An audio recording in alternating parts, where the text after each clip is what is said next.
हरे कृष्णा। तो ये भागवतम का तीसरा स्कंद के 30वें अध्याय का दूसरा श्लोक है। और ये जो स्कंद का अध्याय का 30वें अध्याय का नाम है भगवान कपिल द्वारा विपरीत कर्मों का वर्णन। तो बहुत सुंदर अध्याय है, क्योंकि ये हम देख सकते हैं कि इसको हम प्रैक्टिकली अपने जीवन में अप्लाई कर सकते हैं, क्योंकि अध्याय का नाम ही है विपरीत कर्मों का वर्णन। और ये कौन बता रहे हैं? स्वयं भगवान हमें बता रहे हैं। तो जिस प्रकार से हम कर्म करते हैं उसी प्रकार से हमें सुख या दुख या शरीर हमें प्राप्त होते रहते हैं। तो यहाँ पे भगवान यही बताने का प्रयास कर रहे हैं कि कैसे हमें कौन से कर्म करने चाहिए और कौन से नहीं करने चाहिए, क्योंकि कर्मों की गति ऐसी होती है ना, जिसको कोई नहीं समझ सकता है। सामान्य हम जैसे सामान्य जीव तो समझ ही नहीं सकते हैं, लेकिन वो गति ऐसी होती है, उसके कारण ही हमें जीवन में सुख दुख कष्ट पीड़ा और ये सारे आध्यात्मिक क्लेश आदि दैवी क्लेश आदि भौतिक क्लेश को हमें भोगना पड़ता है। और इसके कारण ही हम अनेक अनेक योनियों में भटकते रहते हैं। और इसके कारण हम क्या होते हैं, हमेशा ये जन्म मृत्यु का जो चक्र है उसी में फंसे रहते हैं। लेकिन यहाँ पे जैसे भगवान बताते हैं ना कि मैंने यहाँ पे भगवान मतलब शास्त्र गुरु साधु ये सब छोड़ रखे हैं, धाम छोड़ रखे हैं, तुलसी महारानी हम लोगों के लिए दे रखे हैं, जिससे हम अपना जो कार्य है उसको सही तरह से हम समझ सके। और जिससे हम सही कार्य से हम कार्य तो हमें करना ही है, राइट। क्यों कार्य कौन से करने चाहिए और कौन से नहीं करने चाहिए, ये हमें गुरु और साधु शास्त्र हमें बताते हैं। तो इस प्रकार हम जब नित्यम भागवत सेवाया करते हैं, नित्यम रूप से भागवत सुनते हैं गुरु परंपरा के माध्यम से, तो हमें सही कर्मों का ज्ञान होता है। और यहाँ पे ये श्लोक इतना सुंदर है कि यहाँ पे बताया जा रहा है ना कि तथाकथित सुख के लिए। तो देखिए, पहला ही शब्दों में बताया गया है कि ये जो सुख है जिसके पीछे हम इतने पागल के जैसे दौड़ते हैं, सुबह लेकर रात तक, रात से लेकर सुबह तक पूरा सुख के लिए हम प्रयास कर रहे हैं। लेकिन इस जगत में क्या बताया जा रहा है कि ये सुख कैसा है? तथाकथित है। हम्म मतलब यहाँ ने भगवान ने छापा मार दिया है कि इस जगत में जो सुख ढूंढ रहे हैं हम, वो कैसा है? तथाकथित है। तो इसका अर्थ ऐसा नहीं है ना कि सुख नहीं है, सुख है, लेकिन वो कैसा है? क्षणिक सुख है। ये जब तक शरीर है तब तक ही वो सुख मिलने वाला है। और जैसे इस भौतिक जगत में तो जो भौतिकतावादी लोग हैं, वो जो नहीं जानते हैं कि हम सुख कहाँ ढूंढना है, वो प्रयास कर रहे हैं। और कितना प्रयास कर रहे हैं? अत्याहार। जैसे श्रीला रूप गोस्वामी बताते हैं कि भौतिकतावादी व्यक्ति सुख के लिए कितना प्रयास करता है। अत्याहार मतलब जिसकी ज्यादा प्रयास करने की जरूरत नहीं है, उससे भी ज्यादा हम प्रयास कर रहे हैं, तो उसको अति आहार कहा जाता है। और उसके लिए इतना कष्ट भोगते हैं, दिन रात मेहनत करते हैं, 24 घंटा हम लोग उसके पीछे भागते रहते हैं। लेकिन ये क्या है? जो भी सुख हमें मिलने वाला है वो क्या है? जब तक शरीर है तब तक ही मिलने वाला है। क्योंकि यहाँ पे भगवान स्वयं बता रहे हैं क्या कि ये जो इतना कष्ट लेके इतना परिश्रम से जो सुख धन ऐश्वर्य जो कुछ भी हम प्राप्त करने वाले हैं, उनको मैं काल रूप में आके मैं स्वयं नष्ट कर देता। तो भगवान यहाँ पे स्वयं बता रहे हैं। तो कैसे काल रूप में आते हैं? तो जैसे बताया जाता है ना कि जिस व्यक्ति का जन्म हुआ उसका मृत्यु अवश्य होने वाला है। और इसलिए हमें ये सोचना होगा कि हम इतना कष्ट क्यों कर रहे हैं, क्यों सुख के पीछे भाग रहे हैं, और ये सुख क्या है, इसको पहले समझना होगा। तो सुख सुख तो हमें चाहिए, क्योंकि क्यों चाहिए, हम सुख क्यों चाहते हैं? क्योंकि भगवान स्वयं बताते हैं कि आप सब जो जीव है ना वो मेरे ही अंश है। भगवत गीता में बताया ना, ममैव वांशो जीव लोके। तो सारे जो जीव है ये मेरे ही अंश है। और हम देखते हैं कि भगवान का जो स्वभाव है वो कैसा है? सच्चित आनंद है। हम्म भगवान सच्चित आनंद है, क्योंकि उनमें आनंद है तो जीव भी उनका ही अंश है। तो स्वाभाविक है कि जीव में भी वो आनंद की खोज रहती है, क्योंकि वो जीव भी चाहता है कि आनंदी हो। तो इसलिए ये शरीर धारण करने पर भी हम सुख की कामना करते हैं, क्योंकि हमारा वो स्वभाव है। जैसे एक समुद्र का बूंद है, और समुद्र का बूंद और समुद्र में जो स्वभाव है, क्या है उसका स्वभाव? खारापन, जो उसका सॉल्टीनेस जो टेस्ट है, वो दोनों में सेम है। उसी प्रकार भगवान और हमें वो आनंद का इच्छा है, क्योंकि वो स्वाभाविक रूप से आनंदी है, और वो इस शरीर प्राप्त करने पर भी वो आनंद के खोज में रहता है। और यहाँ पे इस जगत में आने के कारण हम क्या होता है, शरीर मिलने के कारण हम सोचते हैं कि ये शरीर को अगर सुखी बनाया जाए तो हम आनंदित होंगे। लेकिन यहाँ पे क्या हो रहा है कि हम आध्यात्मिक जगत को छोड़कर भौतिक जगत में आए हैं, और भगवान ने तो यहाँ पे छापा मार दिया है। ये भौतिक जगत कैसे है? दुखालय अशाश्वतम। ये सारा भौतिक जगत क्या है? दुख का आलय है। मतलब आलय मतलब क्या? संग्रह। ऐसा संग्रह है ना कि एक के बाद एक दुख हमें मिलते हैं, लेकिन उसमें ही हम सुख खोजने का प्रयास कर रहे हैं। और ये कैसा है? भौतिक जगत कैसा है? अशाश्वत है। भौतिक जगत का कोई शाश्वती नहीं है। दैट मीन्स क्या? कि हम सुख की खोज तो कर रहे हैं, राइट? क्योंकि हमारा वो स्वभाव है सुख प्राप्त करना। लेकिन वो जो सुख हमें मिलता है, वो थोड़े टाइम के लिए मिलता है, और वापस दुख आता ही है। ऐसा नहीं हो सकता कि कोई एक व्यक्ति भले ही कितना ऐश्वर्यवान हो, धनी हो, विद्वान हो, पंडित हो, सौंदर्यवान हो, बलशाली हो, ज्ञानी हो, फिर भी वो सुखी होगा? नहीं। वो होगा, लेकिन वो थोड़े टाइम के लिए। लेकिन थोड़े टाइम के बाद उसके जीवन में दुख आने ही वाला है। और इस चीज को हम जब भूल जाते हैं, तो हमेशा हम सोचते हैं कि शरीर को सुखी बनाएंगे तो हम सुखी हो जाएंगे। लेकिन जब यहाँ पे पता चलता है कि क्या भौतिकतावादी लोग भौतिक चेतना के कारण, क्योंकि हमारी जो चेतना है वो शुद्ध चेतना है, सुख का हमारा स्वभाव है, आनंद का हमारा स्वभाव है। लेकिन भौतिक जगत में आने के कारण हमारी चेतना क्या हो गई है? दूषित हो गई है, और उसके कारण हम क्या करते हैं? अनेक अनेक आर्थिक विकास के नाम पर कितनी सारी वस्तु उत्पन्न करते हैं। लेकिन शास्त्र हमें बताता है कि ये सारी जो मनुष्य जीवन हो, हम एक हमारे मनुष्य जीवन के दृष्टिकोण से देख रहे हैं, लेकिन भगवान यहाँ पर सभी के दृष्टिकोण से देखते हैं कि सारे जीव जंतु जो भी है, कि जलचर है, खेचर है, वनचर है, जो भी है, पानी में जलचर जो जीव है, सबके लिए भगवान ने सुविधा दे रखी है। ऐसा नहीं है कि कोई एक जीव जो है वो अनावश्यक है, या कोई ऐसी जीव है कि जिसकी, ऐसी कोई वस्तु है कि जिसकी आवश्यकता नहीं। मतलब भगवान ने जो कुछ भी दे रखा है, भगवान को पता है कि मेरे ये सारे जीव जो है, उनको, उनके लिए क्या आवश्यक है, और उस शरीर के लिए क्या आवश्यक है, उस शरीर के लिए क्या क्या परिस्थिति उसके लिए सही होगी, ये भगवान सब कुछ जानने वाले हैं। लेकिन हमारी चेतना जो है इस भौतिक में आने के कारण, दूषित होने के कारण, हम अपने लिए सोचते हैं और इतना प्रयास कर रहे हैं। लेकिन भगवान हम जानते हैं।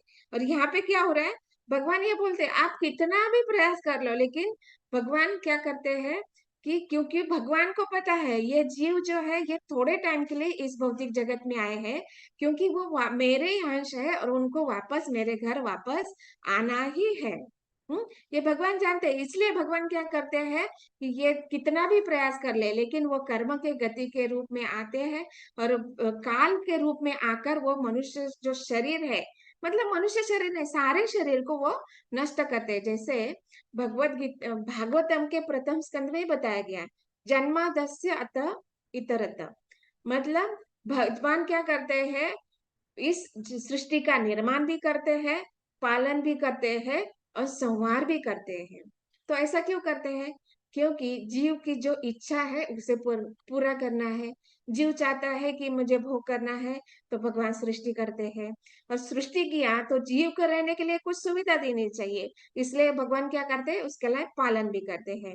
और भगवान को पता है कि इस जीव को, इस सृष्टि को कहाँ तक रखना है, कहाँ तक नहीं रखना है, किस जीव को क्या क्या सुविधा देनी है, उसके बाद भगवान संवार भी करते हैं। क्योंकि जीव के विषय में, जीव के लिए क्या सुख है, क्या दुख है, ये सब कुछ भगवान जानने वाले, क्योंकि भगवान सर्वज्ञ है, मतलब जीव का जो भूत है वो भी भगवान जानते हैं, वो वर्तमान में क्या कर रहा है वो भी भगवान जानते हैं, और भविष्य में उसकी क्या गति होने वाली है वो भी भगवान जानने वाले। इसलिए भगवान सर्वज्ञ है, और भगवान इसलिए यहाँ पे सुविधा देते हैं, और इसलिए भगवान को पता है कि जिस प्रकार एक माता पिता को पता है अपने बच्चे को, भले माता पिता के 4-5 बच्चे हो, लेकिन हर बच्चे का स्वभाव भगवान जानते हैं, माता पिता भी जानते हैं। उसी प्रकार भगवान सभी जीवों का स्वभाव जानते हैं, और उसके लिए वो सुविधा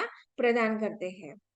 और यहाँ पे इसलिए बताया जा रहा है कि हम ये सुख के पीछे भोग करने का इच्छा कर रहे हैं, लेकिन भौतिक चेतना दूषित होने के कारण हमें ये समझना होगा कि ये सुख जो है अशाश्वत है, वो हमेशा हमें प्राप्त नहीं होने वाला है। तो हमें शाश्वत सुख की कैसे प्राप्ति हो सकती है, इसके विचार में हमें सोचना पड़ेगा। जैसे वेदांत सूत्र में बताया गया, अथा तो ब्रह्म जिज्ञासा, हमें वो जिज्ञासा करनी पड़ेगी, क्यों हमारे जीवन में कष्ट आते हैं, क्यों दुख आता है, और ये मृत्यु के रूप में भगवान क्यों आते हैं हमारे जीवन में, क्यों हमें ये शरीर में छोड़ना पड़ता है, शरीर को त्यागना पड़ता है। क्यों हम देखते हैं ना कि हमारे पूर्वज माता पिता शरीर छोड़ के जाते हैं, और हम भी जाने वाले हैं, ये सबको पता है, हाँ, कि मृत्यु होने ही वाली है। तो इसलिए यहाँ पे हमें ये सोचना होगा कि क्यों हम दुख भोगते हैं, क्यों मृत्यु को प्राप्त होते हैं। और ये जब हम जिज्ञासा करेंगे तो अपने आप हमारे अंदर जो जीव के साथ में जो परमात्मा है वो हमें चैत्य गुरु के रूप में मार्गदर्शन करते हैं कि हमें आगे क्या करना चाहिए। और इस प्रकार से जब हमारी सोच बदल जाती है, अथा तो ब्रह्म जिज्ञासा, हम ब्रह्म क्या है, परमात्मा क्या है, जीव क्या है, जब हम इसका सोचने का विचार करने का प्रयास करते हैं, तो उसके लिए परमात्मा है हमें मार्गदर्शन करते हैं। और कैसे चैत्य गुरु के रूप में अंदर से मार्गदर्शन करते हैं, और बाह्य रूप से हमें ऐसे गुरु से, ऐसे व्यक्ति से मिला देते हैं जिससे हमारी जो जिज्ञासा है, वो जो हमारे मन में जो प्रश्न है उसका उत्तर का समाधान हमें मिल जाता है। और धीरे धीरे उस गुरु के मार्गदर्शन से अब जब हम कार्य करने लगेंगे, कर्म करने लगेंगे, तो हमारी ये जो समस्या है, ये जीवन की जो समस्या है उसको हल करने का समाधान दिया जाता है। जैसे भगवत गीता के दूसरे अध्याय में बताते हैं कि जो भौतिकतावादी है, हम इन समस्या में, इन उलझनों में क्यों पड़ते हैं, क्योंकि हम दूषित चेतना में हैं। और गुरु क्या करते हैं, जब हमें गुरु प्राप्त होते हैं, वो मार्गदर्शन करते हैं, तो हमारी चेतना कैसी हो जाती है, धीरे धीरे शुद्ध होने लगती है, और शुद्ध चेतना से हम हमारे जो कार्य है वो करने लगते हैं। तो गुरु हमें बताते हैं कि कौन से कर्म करने चाहिए और कौन से नहीं करने चाहिए। इसलिए इस अध्याय का नाम भी वही है ना, विपरीत कर्मों।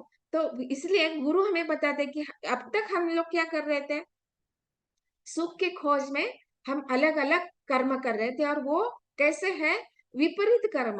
क्योंकि विपरीत कर्म को क्यों कहा गया है, क्योंकि भगवान ने जो दिया है वो सब कुछ अवेलेबल है ना, भगवान ने सब कुछ दे रखा है, लेकिन हम क्या कर रहे हैं, सुख की प्राप्ति के लिए हम खोज कर रहे हैं।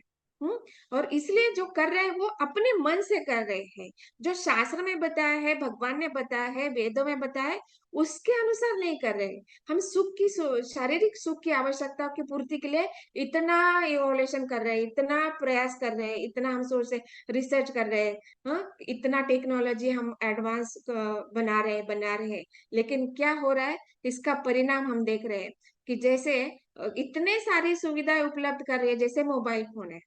अभी मोबाइल फोन अभी आ गया है, तो पहले कैसा था, पहले टेलीफोन आया था, राइट। तो टेलीफोन था तो हम लोग क्या करते थे कि नंबर को याद करते थे, इस व्यक्ति का नंबर क्या है, उस व्यक्ति का क्या नंबर है। तो हमारी जो बुद्धि थी वो उसको हम स्टोर करते थे, इस व्यक्ति का नंबर।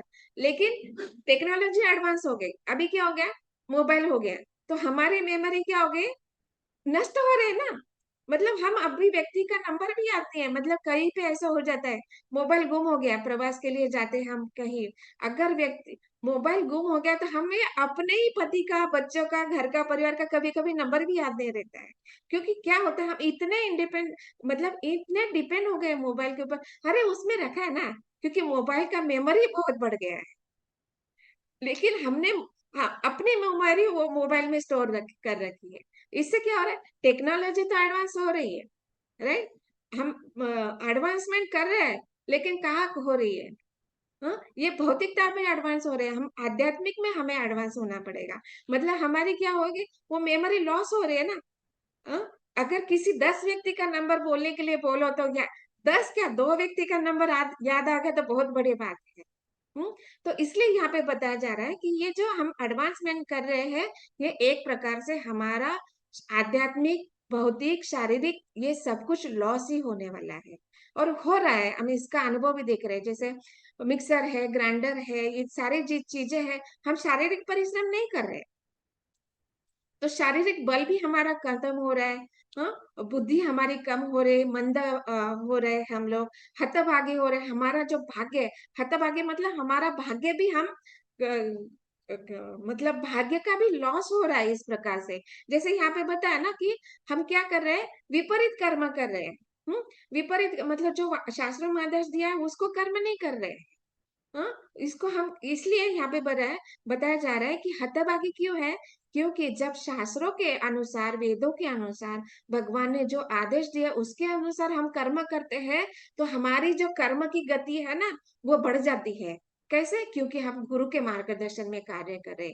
मतलब जैसे भगवत गीता में भगवान स्वयं बताते हैं ना कि स्वल्पम अप्यस्य धर्म से त्रायते महतो भयात्। अगर गुरु के मार्गदर्शन में थोड़ी भी भक्ति हम करते हैं, तो हमारा जो कर्म है उसके अनुसार हम जो भक्ति करने लगते हैं, तो हमारा कर्म बदल जाता है। तो उदाहरण के तौर पे बताया जाता है कि श्रील प्रभुपाद एक बहुत सुंदर उदाहरण देते हैं। एक बार जो प्रभुपाद जी के शिष्य कार्य कर रहे थे, कुछ भोग बना रहे थे, तो भोग बना रहे थे, तो वहां पे सब्जी कटिंग करते करते जो भक्त है उनका उंगली कट गया। तो उंगली कट गया तो वो तुरंत भाग भाग के प्रभुपाद जी के पास गए, और उन्होंने कहा कि प्रभुपाद जी, आपने तो बताया ना कि मतलब भगवान की सेवा में करते हैं, जो सेवा में लगे हैं उनको कोई कष्ट नहीं होता है, अभी तो मेरी तो उंगली कट गई है और इतना खून भी बह रहा है, तो ये कैसे हो रहा है। तो प्रभुपाद जी इतना सुंदर जवाब दिया वहां पे, कि उन्होंने बताया कि देखिए, ये कष्ट, आपको कष्ट मिला है ना, शायद भविष्य में आपका गला कटने वाला था, तो वो भगवान ने, आप भगवान की सेवा में लगे हो, इसलिए आपकी वो जो कर्म है ना, वो उंगली पे आ गया है, और केवल आपकी उंगली थोड़ा सा कट गया है, तो ये है कर्म। तो इस प्रकार जब भगवान की सेवा में हम लगते हैं, तो हमारी कर्म बदल जाते हैं। तो मतलब प्रभुपाद जी ये बताना चाह रहे हैं कि किस प्रकार से हमारा कर्म बदल जाता है। तो दैट मीन्स ये हमारा क्या हो गया, वहां पे भाग्य बदल गया। मतलब अगर किसी का गला कटने वाला है, तो वो उंगली पे कट जाएगा, हाथ में थोड़ा सा फ्रैक्चर आ जाएगा या कुछ हो जाएगा। तो इस प्रकार जो हमारा जो भाग्य है उसको भी हम बदल सकते हैं। यही हम भगवान कपिल देव यहाँ पे समझा रहे हैं कि जब हम सही कर्म करेंगे तो हमारा भाग्य उदय होगा, और गलत कर्म करेंगे, वेदों के आदेश के विपरीत कर्म करेंगे, तो उसका वर्णन, उसका कर्म की गति है वो भी गलत हो जाएगी। और कैसे गलत होगी, कि मृत्यु के रूप में भगवान स्वयं आएंगे। और ये मृत्यु के रूप में भगवान भौतिकतावादी जो बहुत अटैच है ना, सुख के लिए भागता है, इसके लिए वो भगवान मृत्यु के रूप में आते हैं।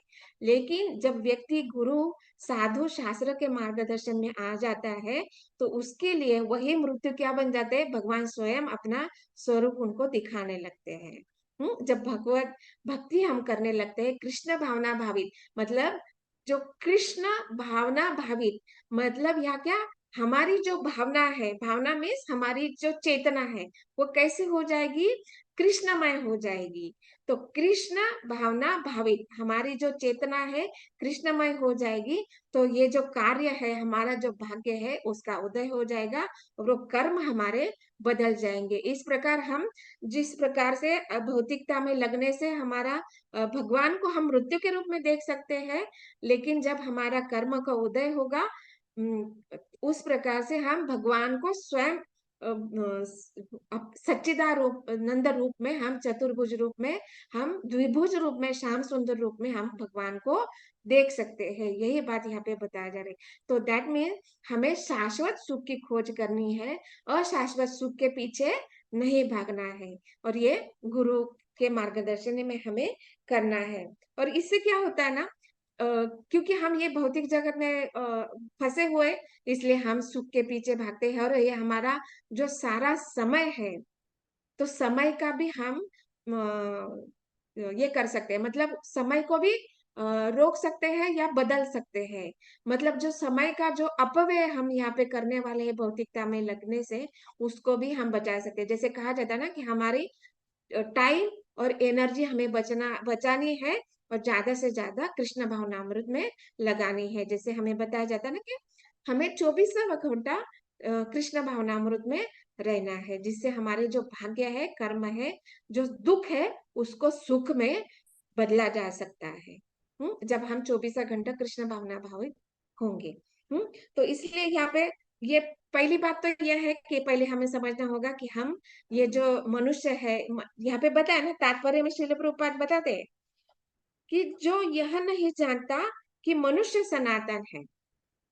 तो अभी मनुष्य सनातन है मतलब मनुष्य प्राणी सनातन है क्या?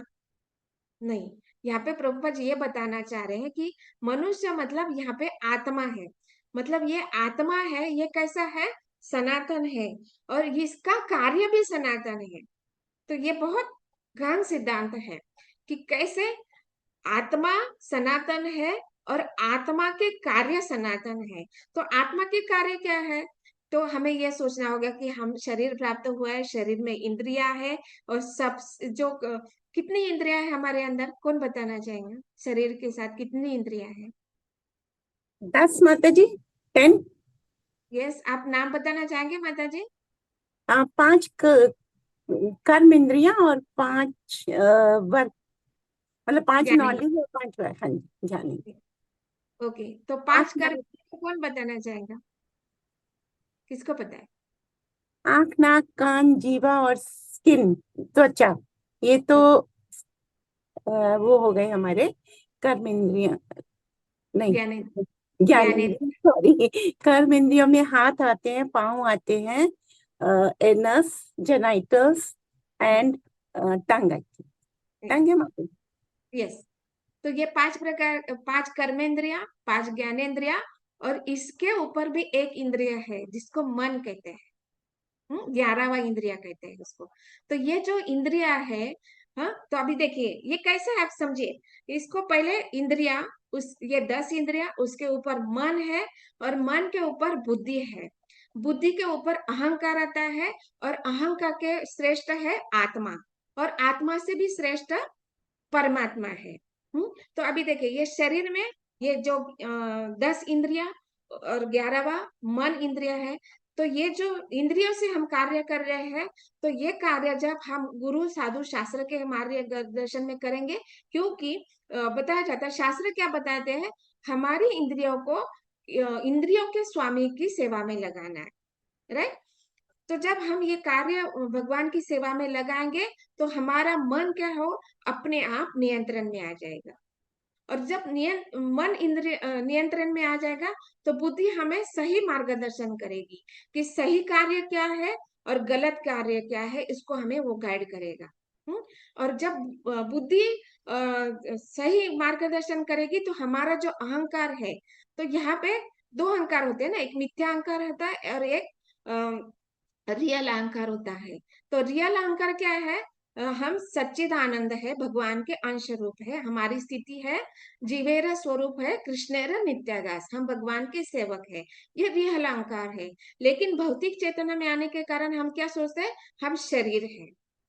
तो देखिए, पहले इंद्रिया नियंत्रण में आ जाएगी, मन नियंत्रण में आ जाता है, इसके कारण बुद्धि नियंत्रित हो जाता है, और बुद्धि के सत्संग विवेक बुद्धि के कारण हम अहंकार को भी नियंत्रित कर देते हैं। तो मतलब सही अहंकार को हम जान पाते हैं। हमारा स्वाभाविक जो धर्म है उसको हम जान देते हैं, और हमारा स्वाभाविक धर्म क्या है? भगवान की सेवा करना, स्वामी की सेवा करना, ये हम जान जाते हैं। और ये अहंकार के कारण जो सही अहंकार आ जाते हैं, तो हम हमारी जो चेतना है वो शुद्ध हो जाती है। दैट मीन्स कृष्ण भावना भावित चेतना, ये है इसका मतलब टेक्निकली इसको हम ऐसे समझ सकते हैं। हाँ, तो ये हमारी कृष्ण भावना भावी चेतना है। और जब इस चेतना पर आ जाते हैं तो हम क्या करते हैं? ये भौतिक सुख के पीछे नहीं दौड़ते, क्योंकि हम शास्त्र का अध्ययन करने लगते हैं, और जहाँ पे भगवान बता दे ये दुखालय अशाश्वत है। और कैसे है? ये क्षणिक सुख है, मतलब एक सुख के बाद दूसरा दुख आने वाला है, वापस सुख आने वाला है, वापस दुख आने वाला है। और ये जो सुख इस भौतिक जगत में हम इतने कष्ट से, पीड़ा से हम प्राप्त करते हैं, वो कैसे है? पानी के ऊपर जैसे अनेक बुलबुले तैयार हो जाते हैं ना, ऐसे है। और वो उतना, उसका लाइफ कितना होता है? एक क्षण के लिए वो बुलबुला तैयार होता है, वापस कुछ हवा या कुछ टच हो जाता है तो वो फूट जाता है। उतना ही सुख हमें इस भौतिक जगत में प्राप्त होता है। लेकिन हम इसको अज्ञान के कारण हम ये नहीं समझते कि हम आत्मा सनातन है और हमारे कार्य भी सनातन है। इसको न जानने के कारण हम इस भौतिक जगत में फंसे रहते हैं और अनेक शारीरिक सुविधा के पीछे पड़े रहते हैं। लेकिन जब ये चीज हम जान जाते हैं तो हमारी ये जो जीवन की अवधि की जो यात्रा है उसको हम शाश्वत बना लेंगे। नहीं, जब हमारी इंद्रियां, मन, बुद्धि, अहंकार और हमारी स्वाभाविक स्थिति को जान लेंगे तो हमारी जो ये जीवन की अवधि है इसको हम शाश्वत बना लेंगे। दैट मीन्स हमारी जो कार्य होंगे वो आत्मा के स्तर पर होंगे। क्योंकि हम जान गए हैं कि हम शरीर नहीं है, हम आत्मा है। और हम शरीर के सुख के पीछे नहीं भागेंगे, हम आत्मा के सुख के पीछे कार्य करेंगे। तो इसलिए हम ऐसे कर्म करेंगे जिससे आत्मा सुखी हो। और आत्मा सुखी होने का कैसे होता है? जब हम आत्मा को जानने का प्रयास करेंगे तो दैट मीन्स वो आत्मा क्या है उसको भी जानेंगे। तो आत्मा क्या है? परमात्मा का एक अंश है। दैट मीन्स हमारे शरीर में आत्मा है और परमात्मा है, उसको भी हम जानेंगे। और जब हम परमात्मा की ओर उन्मुख हो जाएंगे तो जब वो परमात्मा हमें चैत्य गुरु के रूप में मार्गदर्शन करेंगे, गुरु साधु से हम मिलवाएंगे, और अध्ययन से, भागवत अध्ययन से, शास्त्रों के अध्ययन से हम परमात्मा के लिए कार्य करेंगे। और वही परमात्मा वो उनके लिए कार्य करने से प्रसन्न होंगे, और इतने प्रसन्न होंगे कि वो आत्मा के कार्य से वो परमात्मा का स्वरूप बदल के वहां पे भगवान स्वयं स्थित हो जाएंगे। अब ये समझिए, पहले ब्रह्मा, परमात्मा और भगवान, जो ये तीन अवस्थाएं है आध्यात्मवादी, क्योंकि हम भौतिकतावादी से हमें आध्यात्मवादी बनने रहे। तो आध्यात्मवादी की जो ब्रह्म, परमात्मा और भगवान, ये जो अवस्था है, पहले हम ब्रह्म को इतना ये नहीं करते क्योंकि हम सीधा गुरु के पास में जा रहे हैं और अध्यात्म का हम बनने का प्रयास कर रहे हैं। तो ये जो परमात्मा को हम जानते आते हैं, और वो जो परमात्मा है, हम ऐसे कार्य से आत्मा को सुखी बनाने का प्रयास करेंगे। परमात्मा को जानने का जब प्रयास कर जाते हैं तो वही हमारे अंदर जो परमात्मा है वो भगवान के स्वरूप में हमें दिखने लगते हैं। तो दैट मीन्स वो परमात्मा क्या हो गए हैं? अभी भगवान के रूप में आ गए हैं। जिस प्रकार अर्जुन युद्ध के स्थिति में था और वो युद्ध नहीं करना चाहता था, वो बहुत से कारण उन्होंने दिए, वर्ण संकर होगा, और मैं अपने गुरु को कैसे मारूंगा, मेरे ये इतना में रक्तपात हो जाएगा तो रक्त से सने हुए राज्य को मैं कैसे भोग कर पाऊंगा, मैं संन्यास लेना जाके मैं संन्यास लेके वन में रह जाऊंगा, ये सारे कारण बताए। लेकिन भगवान वहां पे बता रहे नहीं, तुम्हें कर्तव्य करना है, तो हमें अपना कर्तव्य जानना होगा। और जिस प्रकार अर्जुन भगवान के शरणागत हो गया है, तो वो जो परमात्मा रूप में भगवान, वो परमात्मा रूप में जो है वो भगवान बन गए। मतलब उसी प्रकार हम जब इस भौतिक जगत में युद्ध कर रहे हैं, क्योंकि ये भौतिक जगत है क्या है? माया के साथ युद्ध करना है। क्योंकि हर स्टेप पे दुख दुख ही मिलने वाला है।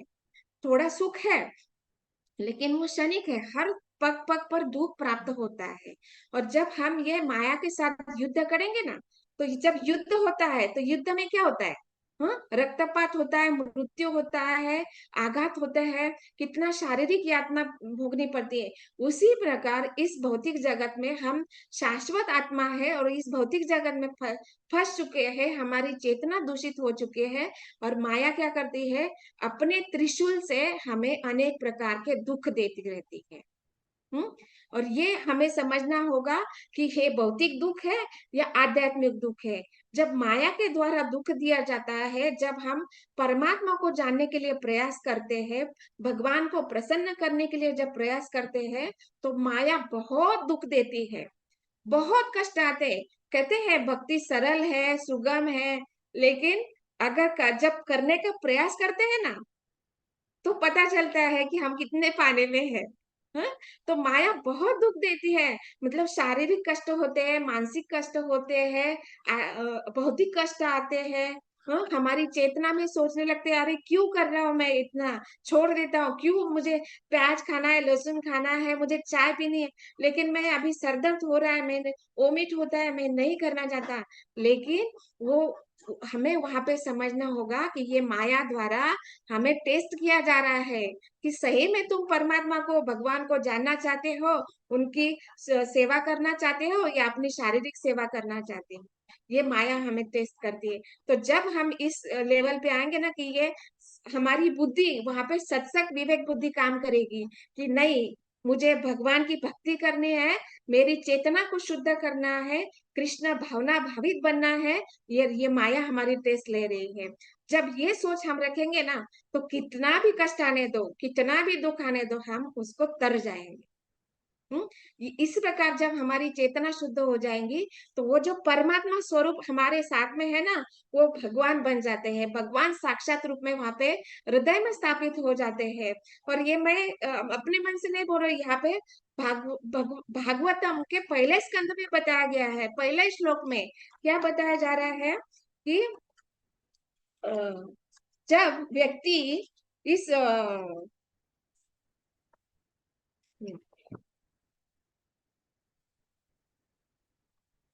जब व्यक्ति है ना, ध्यान पूर्वक और विनित भाव से भागवत के संदेश को सुनता है। अभी हम ये ध्यान पूर्वक और विनित भाव से जब सुनेंगे, तो क्या होता है? इसका क्या होता है? हमारे हृदय के अंदर, मन के अंदर ज्ञान का संस्कार हो जाता है। जैसे बताया गया ना कि श्रृणवतां स्वकथा कृष्ण पुण्य श्रवण कीर्तन। जब भगवान की लीलाओं को हम श्रवण करेंगे, तो ये क्या है? पुण्यप्रद कार्य है। तो पुण्यप्रद कार्य दैट मीन्स वो ये पाप कर्म, भौतिक जगत का पाप और पुण्य का बात नहीं हो रहा है, ये भक्ति का पुण्य का बात हो रहा है। ये समझे, भक्ति का पुण्य अलग होता है और इस जगत में हम पुण्य करते हैं, वो अलग होते हैं। तो भक्ति का पुण्य केवल भागवत श्रवण से ही आता है, और उसको विनीत और ध्यान पूर्वक करने से ही वो प्राप्त होता है। और इसके वजह से क्या होता है? हमारे हृदय में शुद्धिकरण हो जाता है। तो हृदय का शुद्धिकरण कैसे होता है? दुख को हम सुख में बदल सकते हैं। जैसे बताया ना कि माया माया हमारी टेस्ट करती है, तो वो हम क्या करते हैं? वो सोचने लगते हैं कि ये हमारा टेस्ट हो रहा है। तो इस प्रकार हम दुख को ध्यान नहीं देते हैं और आगे प्रयास करते हैं। तो इस प्रकार दुख को सुख में बदल जाता है, और यह हृदय का शुद्धिकरण है। यही चेतना का कृष्ण भावना भावित होने का रूपांतरण है। और इस प्रकार जब हमारे मन, हृदय और विवेक, अहंकार पर यह जब ज्ञान का संस्कार हो जाता है, तो वहां पे क्या होता है? उसके हृदय में परमेश्वर स्वयं स्थापित हो जाते हैं। दैट मीन्स वो जो परमात्मा पहले हमें गाइड कर रहे थे, चैत्य गुरु के रूप में गाइड कर रहे थे, गुरु के रूप में, शास्त्र के रूप में जब गाइड कर रहे थे, और उसका विनीत भाव से सावधानी पूर्वक ज्ञान के संस्कार के कारण वो भगवान बन जाते हैं। और उनको हम द्विभुज स्वरूप में, श्याम सुंदर का हम, सच्चिदानंद स्वरूप का हम अनुभव कर सकते हैं और देख सकते हैं कि जिस प्रकार को अर्जुन को मार्गदर्शन कर रहे थे साक्षात उपस्थित होकर, उसी प्रकार हमारे जीवन में भगवान स्वयं हमें मार्गदर्शन कर सकते हैं। हम्म तो इसलिए यहाँ पे बताया जाता है कि हमारे कर्म ऐसे हो कि हमारे सारे कार्य भगवान को प्रसन्न करने के लिए होने चाहिए। और इस प्रकार से हम जब भगवान को प्रसन्न करेंगे तो भगवान हमारे सीधे सीधे जिस प्रकार अर्जुन को मार्गदर्शन किया, ऐसे ही हमारे जीवन में भगवान हमें मार्गदर्शन करेंगे। तो अभी आप बताइए कि जब भगवान इस प्रकार से हमें मार्गदर्शन करेंगे तो कितना भी सुख आने दो, कितना भी दुख आने दो। हम देखते हैं ना शास्त्र में कितने कितने उदाहरण है। अभी देखिए युद्ध स्थल में भीष्म देव की स्थिति देखिए, क्या स्थिति थी उनके। हम्म, शरीर में इतने बाण थे, इतने बाण थे कि उनका वो सर का एक बाण का शैया बन गया जिसपे वो लेटे थे। और ऐसा नहीं कि वो चुभ गया, अंदर बाण चुभ गया और आधा ही है, नहीं, वो शरीर से बाण इस ओर से निकल के उस ओर से निकला है, मतलब आर पार जा चुका है ऐसे बाण। हम्म, और बताया जाता है इतने बाण थे कि दो बाण के अंदर हम एक उंगली भी नहीं डाल सकते थे, इतने उनके शरीर में बाण चुभ चुके थे। और वो भी किसने दिए थे? उनके अपने प्रिय पोते के द्वारा ये सब बाण प्राप्त हुए थे। तो उस स्थिति में सोचिए कि क्या स्थिति हो सकती है। हम अपने जीवन में देखते हैं, कोई अपने अगर कोई बोल भी देता है तो हम मन में हृदय में कितना हर्ट होता है कि अरे मैंने इतना जीवन भर इसके लिए त्याग किया, इसके लिए इतना कष्ट सहन करके इसको बड़ा किया, ये किया, और वही मुझे कष्ट दे रहा है। और यहाँ पे भीष्म देव की स्थिति को समझिए, वो इतने प्रिय उनके पोते थे अर्जुन, और उन्होंने मन के साथ शारीरिक यातना भी उनको दी है। तब भी उनका भाव क्या था, भीष्म देव का क्या भाव था कि नहीं, ये भगवान का शुद्ध भक्त है, उनके सखा है। और स्वयं भगवान भीष्म देव भगवान के शुद्ध भक्त है। दैट मीन्स उनकी चेतना कैसी है, पूरी तरह से कृष्ण भावना भावित है। उनके मन में ये नहीं विचार आया कि अरे मेरे पोते ने ये किया, मेरे इतने यातना दिए, नहीं, क्योंकि वो कृष्ण भावना भावित स्तर पे होने के कारण उनके वो विचार मन में वो विचार आते ही नहीं है। दैट मीन्स हमें भी उस स्तर पे आना होगा कि कोई भी कितना भी दुख क्यों न हो, वो कौन है दुख देने वाला, कौन है, दुख का कारण क्या है, वो हमें नहीं सोचना है। हमें बस अपनी चेतना को शुद्ध कृष्णमय, कृष्ण भावना भावित बनाना है। और इसके कारण कितना भी दुख आने दो, हमें दुख का अनुभव नहीं होगा। इसलिए शुद्ध भक्त है ना, वो कभी भी दुख के स्तर पर नहीं होते। इसलिए कहते हैं ना कि जो शुद्ध भक्त है वो दुख के परे चले जाते हैं। दैट मीन्स वो आध्यात्मिक स्तर पर होते हैं और उनको ही जीवन मुक्त कहा जाता है। भले ही इस शरीर में रहे, कितना भी दुख रहे, लेकिन वो हमेशा आध्यात्मिक स्तर पे होने के कारण वो अपने शारीरिक यातना के ऊपर ध्यान नहीं देते हैं और हमेशा सुख का अनुभव करते हैं, क्योंकि वो जानते हैं कि भगवान मुझे मार्गदर्शन करने वाले हैं। और मैं पूरी तरह, जब हम इस तरह पे कृष्ण भावना भावित हो जाते हैं, इस चेतना पर आ जाते हैं, तो वो व्यक्ति भगवान की अंतरंगा शक्ति के अंदर आ जाता है। हम्म, क्योंकि हम इस भौतिक के भगवान की भौतिक बहिरंगा शक्ति के अंदर होने के कारण सुख दुख का अनुभव करते हैं। लेकिन जब शुद्ध भावना के स्तर पर आ जाते हैं, कृष्ण भावना भावी स्तर पर आ जाते हैं, तो हम अंदर अंतरंगा शक्ति के अंदर आ जाते हैं। और अंतरंगा शक्ति के अंदर आने के बाद हमें पता है क्या है, वहां पे ना कोई दुख है, ना कोई कष्ट है, ना जन्म है, ना मृत्यु है। दैट मीन्स वो वैकुंठ के स्तर पर आ जाते हैं। भले ही इस शरीर में क्यों ना हो। जैसे हम प्रभुपाद को देखते हैं, कितना कष्ट लिया उन्होंने। अपने गुरु महाराज को हम देखते हैं, गुरुओं को जीवन में भी कष्ट है, उनको शारीरिक यातना होती है, ऐसे नहीं कि उनको नहीं होती, शारीरिक यातना है, लेकिन वो आध्यात्म के स्तर पर है, वो भगवान के कृष्ण भावना भावी स्तर पर है। इसलिए उनको वो दुख का अनुभव होते हुए भी अनुभव नहीं होता है, इसको हमें समझना होगा। तो इसलिए यही पे यहाँ पे बताया जाता है कि हमारे कर्म ऐसे हो कि जिससे भगवान प्रसन्न हो और हम वो सुख को दुख को सुख में बदल सके, इस स्तर पर हमें आना होगा। और यही यहाँ पे इस श्लोक में भगवान कपिल देव अब माता देवहूति को बता रहे हैं, और उस उनके माध्यम से हमें ये समझना है कि हमारे कर्म को हमें कैसे बदलना है। और ये जो कर्म की गति है उसको नहीं समझ सकते, लेकिन गुरु के मार्गदर्शन में हम समझ सकते हैं कि हमारे कार्य विपरीत ना होकर हमारे कार्य भगवान के प्रति, भगवान को प्रसन्न करने के लिए होने चाहिए। इसको तो हम जरूर समझ सकते हैं। तो यही इस श्लोक में बताया जा रहा है। ग्रंथराज श्रीमद् भागवतम की जय, श्रील प्रभुपाद की जय। हरे कृष्णा। धन्यवाद।